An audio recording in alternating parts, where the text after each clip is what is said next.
ஹிந்தி நல்லா பேசுறமான்னு டவுட்டா 5 நிமிஷத்துல கண்டுபிடிங்க. நான் ஹிந்தி பேசுறேன் ஆனா சரியா பேசுறேனான்னு ஒரு டவுட் இருந்துகிட்டே இருக்கு. இப்படி யோசிக்கிறீங்களா? அப்ப இந்த வீடியோ உங்களுக்கு தான். இந்த வீடியோல நானு 10 சிம்பிள் சின்ன சின்ன வாக்கியங்கள் கொடுக்குறேன், ஹிந்தி சென்டென்சஸ்.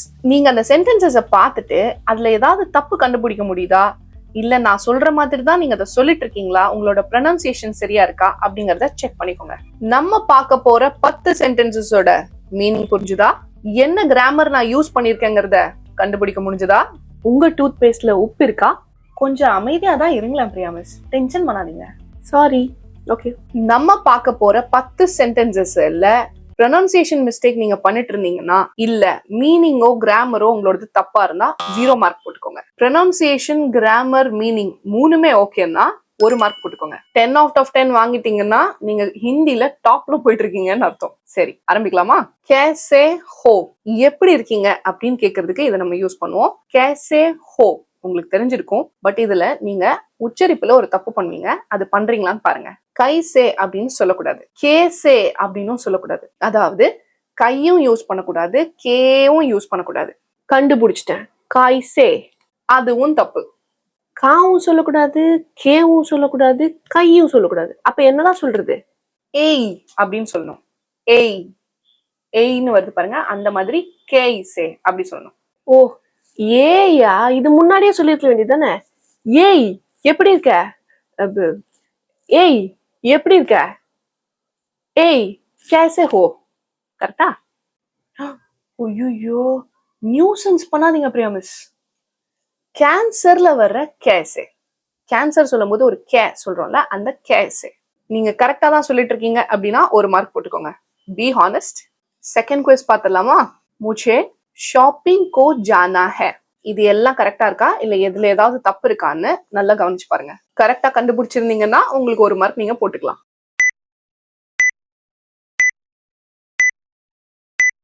ஆன்சர் பார்த்துடலாமா?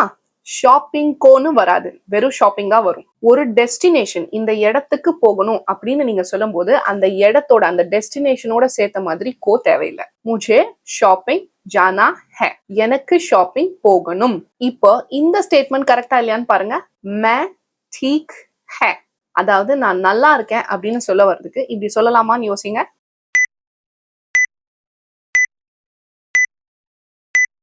இதுல தப்பு என்னன்னு கண்டுபிடிச்சிருந்தா 1 மார்க் போட்டுக்கோங்க. இதுல தப்பு அந்த ஹே. மே ठीक ஹூன்னு தான் வந்திருக்கணும், ஹே வரக்கூடாது. என்ன பத்தி பேசும்போது மேன்னு சொல்லும் போது அதை ஹூ அப்படின்னு தான் முடிப்போம். நான் ஒண்ணு சொல்றேன், அதை ஹிந்தில மாத்தி கொடுங்க. விஜய், அஜித் 2 பேரும் ஃப்ரெண்ட்ஸ். இதுல ஏதோ உள்குத்து இருக்கிற மாதிரி இருக்கே. சரி, அப்போ ட்ரம்பும் எப்ஸ்டீன் 2 பேரும் ஃப்ரெண்ட்ஸ். இதை மாத்தி கொடுங்க. இதுக்கு அதுவே பரவாயில்ல. விஜய் ஆர் அஜித் दोनों दोस्त था. இதுல வேணும்னே நான் ஒரு தப்பு விட்டுருக்கேன். அது என்னன்னு கண்டுபிடிச்சிட்டீங்கன்னா அகைன் உங்களுக்கு 1 மார்க் போட்டுக்கலாம்.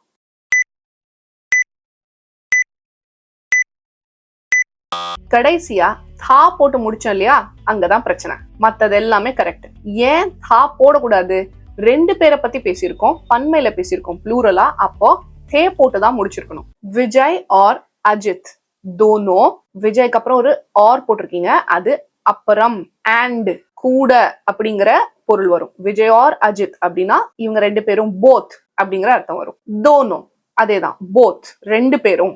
தோஸ்த் ஹே, ஃப்ரெண்ட்ஸா இருந்தாங்க, தோஸ்த் ஹே. இப்ப இதுல பாருங்க, நீங்க தே போட்டுட்டீங்கன்னா தா எடுத்துட்டு இறந்த காலத்துக்கு போயிருது. ஃப்ரெண்ட்ஸா இருந்தாங்க அப்படின்னு போயிருது. இப்ப ஃப்ரெண்ட்ஸா இருக்காங்க அப்படின்னு சொல்லணும்னா ஹே போட்டுக்கலாம். விஜய் ஆர் அஜித் தோனோ தோஸ்த் ஹே அப்படின்னு போட்டுக்கலாம். இந்த ஹே பாத்தீங்கன்னா ப்ளூரல், இதுவும் பன்மை தான். அதனால ஹே போட்டாலும் கரெக்ட், ஹே போட்டாலும் கரெக்ட். ஆனா தா வராது. தா தப்புன்னு நீங்க கண்டுபிடிச்சிருந்தா உங்களுக்கு 1 மார்க் போட்டுக்கலாம். இந்த ஸ்டேட்மெண்ட்ல ஏதாவது தப்பு இருக்கான்னு பாருங்க. இஸ் ஜல்தி உठाओ, இத சீக்கிரமா எடு. இஸ்னா இது, ஜல்தினா சீக்கிரம், உठाओனா எடு.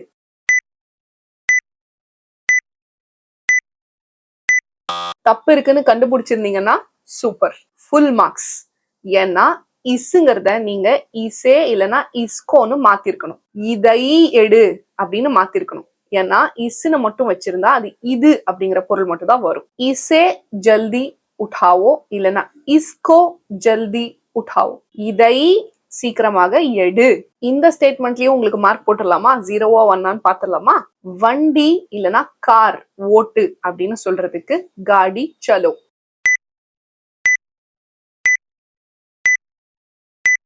கரெக்டா தானே இருக்கு அப்படின்னு யோசிச்சீங்கன்னா 0 போட்டுருங்க. காடி சலாவோ. சலோனா போன்னு அர்த்தம்.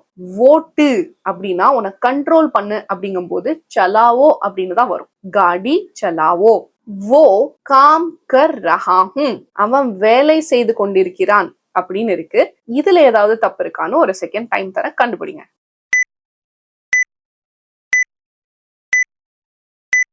தப்பே இல்லையே அப்படின்னு யோசிச்சீங்கன்னா 0 போட்டுக்கோங்க. वो काम कर रहा ஹூன்னு இருக்குல்ல, அந்த ஹூ வந்திருக்க கூடாது, அங்க ஹே வந்திருக்கணும். ஏன்னா படர்கை தேர்ட் பர்சன் பத்தி பேசுறீங்க. ஓ அவன்னு பேசுறீங்க. ஓ காம் வேலை, கர் ரஹா ஹே. கர் ரஹா அப்படின்னா செஞ்சிட்டு இருக்கான் அப்படின்னு அர்த்தம். அதை முடிக்கும் போது ஹேன்னு தான் முடிக்கணும். ஏன்னா ஓ தேர்ட் பர்சனுக்கு ஹே தான் வரும். நம்ம மே பார்த்தோம் இல்லையா, நான், அதுக்கு தான் ஹூ வரும். நான் நாளைக்கு வருவேன் அப்படிங்கறத ஹிந்தில மே கல் ஆயேங்கே அப்படின்னு சொல்லணும். கரெக்டா தப்பான்னு யோசிங்க.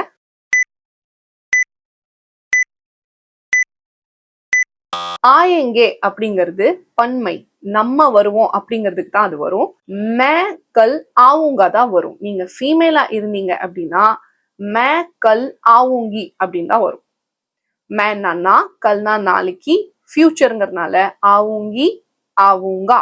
இந்த ஃபார்மேட் தான் நீங்க ஃபியூச்சருக்கு யூஸ் பண்ணணும். ஒருவேளை நீங்க இங்க நாங்க வருவோம் அப்படின்னு சொல்லணும் அப்படின்னா நீங்க ஆயேங்கே யூஸ் பண்ணியிருந்திருக்கலாம். ஹம் ஆயேங்கே அப்படின்னு வரும். நீ ஸ்விம்மிங் பண்ணுவியா? தும் ஸ்விம்மிங் கர்த்தா ஹை. எல்லாம் கரெக்டா இருக்கா இல்ல ஏதாவது பிரச்சனை இருக்கா? அதுல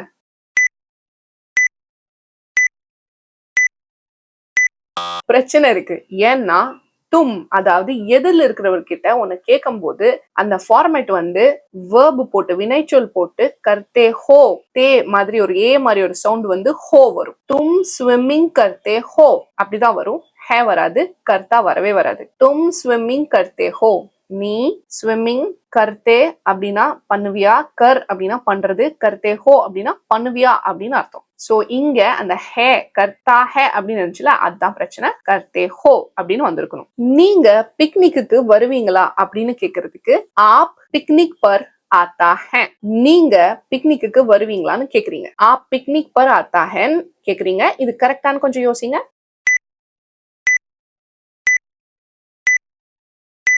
தப்புன்னு கண்டுபிடிச்சிருந்தீங்கன்னா ஃபேன்டாஸ்டிக், ஒரு மார்க் போட்டுக்கோங்க. இதுல ஆப் வந்ததால எதிரில் இருக்கிறவர்கிட்ட பேசுறீங்க. அப்ப ஆத்தா அதாவது வா அப்படிங்கிறதுக்கு வர்ற வேர்டு ஆத்தே அப்படின்னு தான் வரும். ஆப் பிக்னிக் பர், பிக்னிக்கு ஆத்தாக்கு பதிலா ஆத்தே போட்டிருக்கணும். போட்டுட்டு என்ன பண்ணணும்னா ஆத்தே அப்படின்னு போட்டதுக்கு அப்புறம் ஹோ போட்டிருக்கணும். ஆப் பிக்னிக் பர் ஆத்தே ஹோ அப்படின்னு கேட்கலாம். இல்லைன்னா இன்னொன்னு கூட இருக்கு. எதிரில் இருக்கிறவரை பார்த்து பேசுறதுக்குன்னே ஒரு ஃபார்மேட் இருக்கு. ஆ ஓகே. ஆனா வர்றது, வருவீங்களான்னு கேட்கறதுக்கான வா அப்படிங்கிறது ஆ ஓகே அப்படின்னா தான் வருவீங்களா அப்படின்னு அர்த்தம். ஆப் பிக்னிக் பர் आओगे. சோ நீங்க வருவீங்களான்னு கேக்குறதுக்கு ஆப் ஆத்தா ஹேன்னு போட்டது ரொம்ப தப்பு. ஆப் आओगेன்னு வேணா கேட்கலாம். இதே மாதிரி நான் இன்னொன்னு சொல்றேன், அது கரெக்டாங்கிறது எனக்கு கமெண்ட் செக்ஷன்ல நீங்க சொல்லுங்க. தும் கப் ஆயேங்கே அதாவது நீங்க எப்ப வருவீங்க அல்லது நீ எப்ப வருவ அப்படிங்கிறதுக்கு தும் கப் ஆயேங்கே அப்படின்னு யூஸ் பண்றதுல ஏதாவது தப்பு இருக்கா இல்ல எல்லாமே கரெக்டா?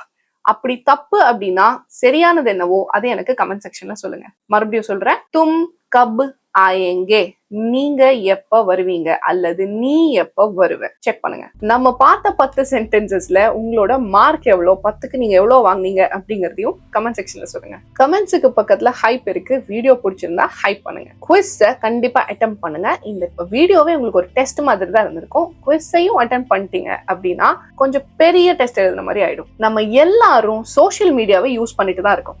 சோசியல் மீடியாவை வச்சே ஹிந்தி கத்துக்க முடியுமா, அது எப்படி கத்துக்கிறது அப்படின்னு நீங்க யோசிக்கிறீங்கன்னா ஃபர்ஸ்ட் கமெண்ட்ல லிங்க் இருக்கு, வீடியோவை பாருங்க.